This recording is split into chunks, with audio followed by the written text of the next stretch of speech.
Hello, and welcome back to the Index of Otherwise. Today, we are going to talk about what I think is considered one of the strangest mysteries out there.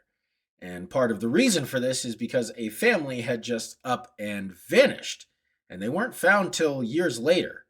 But the details of this story really force you to take a stance on what you think might have happened. And after hearing those details, things just don't really seem to add up. So, if you're interested in something like this, ferociously attack that like button as we do a deep dive into the mysterious, the unexplained, and the otherwise.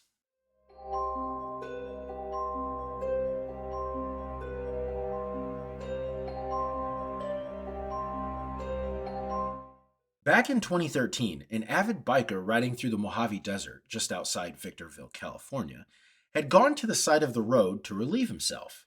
But what he finds next chills him to the bone. In the hot summer sun of the desert, he notices something unusual sticking out of the sand. And just as any normal person, he goes over and decides to pick up this thing just laying there, but immediately contacts the local authorities. Little did he know at this time that what he had found was the remains from a family's disappearance in 2010 for a case that is still unsolved till this day. For all of you who may remember 2010, it was a time that was much simpler before the whole social media craze took over the internet. But that didn't stop people from viewing all of the popular mainstream trends, even those in a quiet community like the one in Fallbrook, California.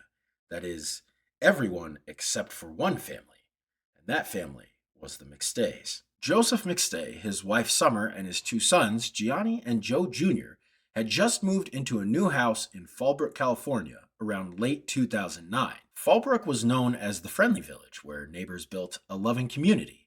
You know, the type of place where your neighbor might bring you your paper in the morning as you sipped coffee, but not the place where you'd expect something bad to happen. Joe was a small business owner who ran a moderately successful water fountain business called Earth Inspired Products. The company had designed indoor and outdoor custom fountains that were built for luxury.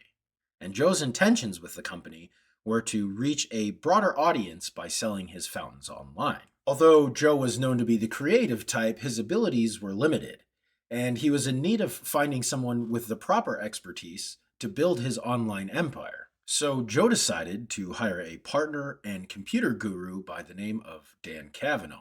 From 2008 to 2009, Joe's business began to take flight. With the work piling up and the business booming, the two partners realized they needed another hand on deck to ensure the quality of the company's products. Charles Chase Merritt, a talented fabricator and welder, had met Joe through a business circle nearby, and the two of them hit it off as if they were best friends. Over time, a firm trust had grown between Joe and his new colleague Merritt, and Joe even granted him access to the company's business account that allowed him to write checks for materials as well as large orders. Come February 4th, Merritt and Joe had lunch together at a Chick-fil-A to casually talk about the business. But this is where things take a turn for the worst. Hours had passed after the two had gone to get lunch together, but Merritt started to become a little suspicious because Joe was no longer answering his phone or any emails. Merritt, who is very concerned at this point, ends up reaching out to the family and also Dan Kavanaugh. Very confused by the situation at hand, Dan decides to call the sheriff's department to put a welfare check-in on the family's house. So authorities arrive at the McStays, they knock on the door, and oddly enough, nobody answers. So the police at this point are just thinking, well, maybe they might have gone out or perhaps just ran a few errands. And in their minds, nothing really is raising any red flags. Day after day, business contacts, family members, friends, pretty much anyone who had known the McStays were attempting to get a hold of the family, but with no success. This is when Michael, Joe's brother, who was feeling a little bit anxious because this was very out of the ordinary for his brother Joe to not be answering any of his calls or responding at all, so he decides to drive over to the family's house and take a look for himself. On February 13th, Michael shows up at the family's house and he hops out of his car and walks up to the door and starts tapping on it. But nobody answers, so his next thoughts are a little bit strange, but he walks around the back of the house and climbs through one of their windows so that he can get a closer look at what's going on. As he's in the house, just walking around and making observations, he does notice some weird things that are kind of not typical for Joe and his family to leave out. There were things like partially eaten fruit, some popcorn that was left on the couch, and the weirdest of all was that the dogs had been left out in the backyard and they had no food and no water. Now Michael has alarm bells going off on all sides, and in his mind, he's very concerned and just really not sure what to do. So he files a missing persons report with the sheriff's department, but he doesn't do that until 2 days later. After the report had been filed, it still took 4 days for the authorities to even get approved search warrants that allowed them access into the McStay's house. And when they went there, they were still unable to pinpoint anything that would indicate that there was some crime scene at the house. So from February 4th all the way till the 19th, the status of this situation was merely just a missing persons case. But in between that time frame, there are some things that I think really kind of stand out. On February 8th, police had run the plates on a white Isuzu Trooper that was parked near the US-Mexico border in San Ysidro. The vehicle had been parked in a small shopping plaza and was later identified to be the McStay's car.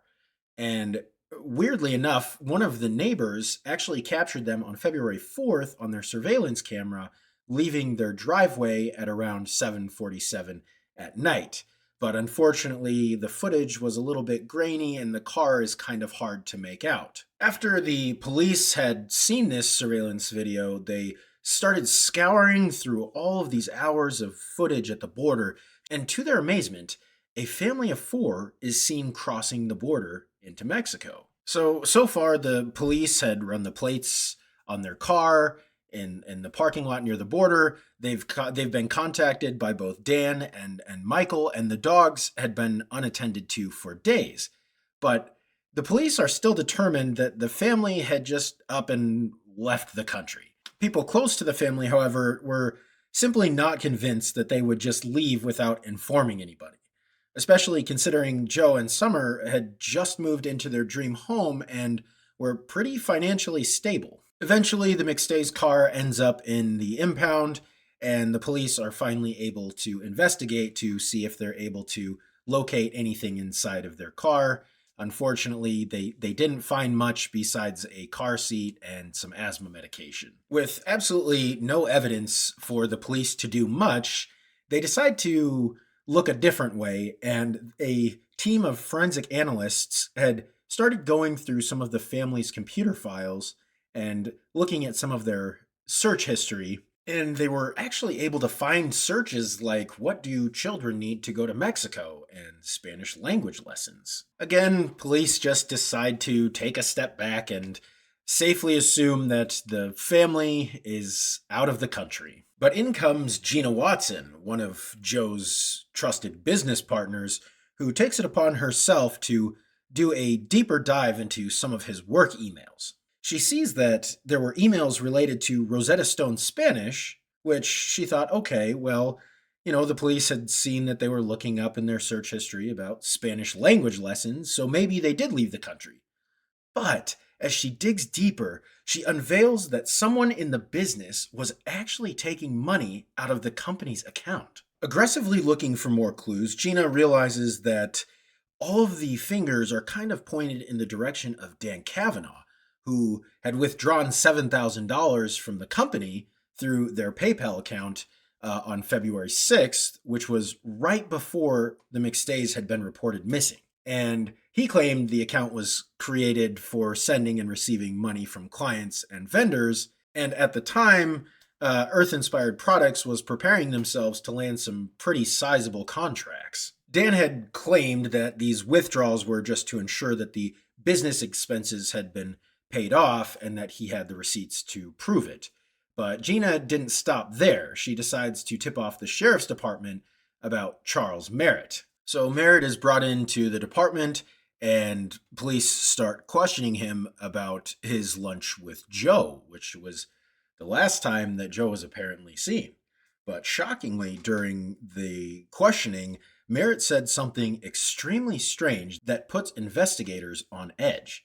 He makes a statement in the past tense saying, "I was the last person to have seen Joe that day," as if he knew, in fact, that no one else had seen him. Although police did find this comment to be a little bit out of place, there just wasn't enough evidence for them to make an arrest at this point. And the police had sort of exhausted all of their resources looking into what had been going on and decides, why don't we just turn the case over to the FBI? And that is when a haunting discovery is made right after. And that is that John Bluth, the motorcyclist driving through the desert, stumbled across the McStay's burial site. So Bluth, who's just casually taking a nice drive through the desert, stops to relieve himself, and he hops off his bike and goes over to do his business. But he sees something laying in the sand, which at first he thinks is just an upside down turtle shell. But he bends over to pick it up and realizes that he's holding a part of a human skull. With no hesitation, the cyclist immediately reaches out to authorities, and the police are there in record time taping off the crime scene. Police get all of their equipment out of their cars and they're ready to start investigating. And as they do, they find something that's absolutely horrifying. There were two graves, and inside of each grave was two remains. One grave had an adult and a child, and the other grave had another adult and another small child. And dental records later had actually proved that these were the bodies of Joe and Summer McStay, and they were buried with their sons. Continuing to look around, the police are actually confronted with something that they never expected to find as they were digging around. In the sand was actually the murder weapon, and it was consistent with the blunt force trauma on the skeletons of the family. There were also tire tracks from only one vehicle that was backed up to the gravesite. Some had speculated maybe there was cartel involvement if the family actually did go down to Mexico, but there's really no reason for the cartel to bring the family back into the United States. An interesting side detail to note is that Dan had connections in the medical marijuana industry, and it was even found that he was in the process of opening a dispensary in Hawaii, and something even more peculiar was uncovered, and that was that Dan and Joe kind of had a rough go at their relationship and had a bit of a falling out, and Dan allegedly changed the domain name for Joe's company, Earth Inspired Products, to his medical marijuana website. After the bodies had been discovered, everyone was just heavily involved in this case, including Joe's brother Michael, and he really thought it was a great idea to see if maybe Dan had a little bit more involvement since Joe and Dan's relationship had sort of soured. Dan had felt that Joe and Merritt were doing business transactions without him, and they were kind of cutting him out of money, and he really thought that Joe was actually in debt to him for all of the work that he put in building the company's website. And things became very heated over text messages between Dan and Joe, and Dan even threatened to take down the company's website, leaving Joe to respond quickly and abruptly, saying, "My family and I know who you are and what you're capable of doing when it comes to harming us." But despite the animosity between the two of them, they were trying to kind of fix their relationship just right before, Joe and his family had disappeared. And 1 year after their disappearance, Dan just decides he's going to sell the business because he is the business partner. And he ended up inheriting around $200,000, and none of that money went to the McStay family, who were grieving pretty heavily at the time. But unfortunately, the investigation into Dan fell through because he did have a pretty strong alibi that he was in Hawaii with his girlfriend at the time when everything had happened, and the plane ticket that they had bought for their trip to Hawaii was confirmed to be used by the airport, and his girlfriend had even posted pictures on Facebook while they were out of town. Authorities, who were kind of in between a rock and a hard place at this point, with kind of nothing much to go on, no evidence really to point them in the right direction, get a suggestion from Dan that maybe they should look into Charles Merritt, who was in debt to Joe about $30,000. Authorities were able to determine this because of emails between Joe and Merritt right before the family had vanished. Police also interviewed Merritt's ex-girlfriend, and during their interview process, she mentions that he did have a gambling addiction, he was in debt a lot, and he even had a criminal background in petty theft and burglary, but never had really seen him become violent or lash out, even if he was in debt. And it sounds like this wasn't the first time that he had been in debt before. Things already weren't really looking good for Merritt, and that's when things went from bad to worse. Merritt's DNA was actually found through his fingerprints on the steering wheel of the family's Isuzu Trooper, and he claims that he had never driven the car, and it's possible that just by shaking Joe's hand, that maybe the fingerprints could have been transferred over to the steering wheel.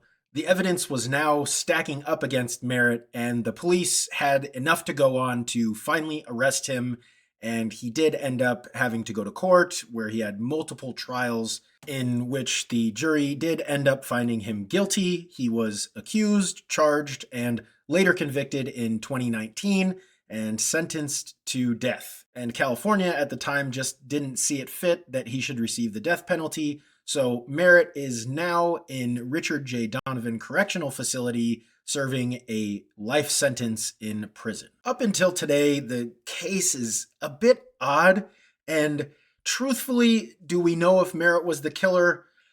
It's not 100%. I want to know your thoughts, so please feel free to leave a comment in the box as to if you really think if Merritt was capable of this, being in debt to Joe and all, or if there was something that was a little bit more sinister at play. The evidence obviously heavily points in his direction, but there are some loopholes along the way that truly make this difficult to determine if it was actually Merritt or not. But thank you for watching. I really appreciate you viewing my videos. And don't forget to stay in the light, because some shadows have a name and others are still waiting for one.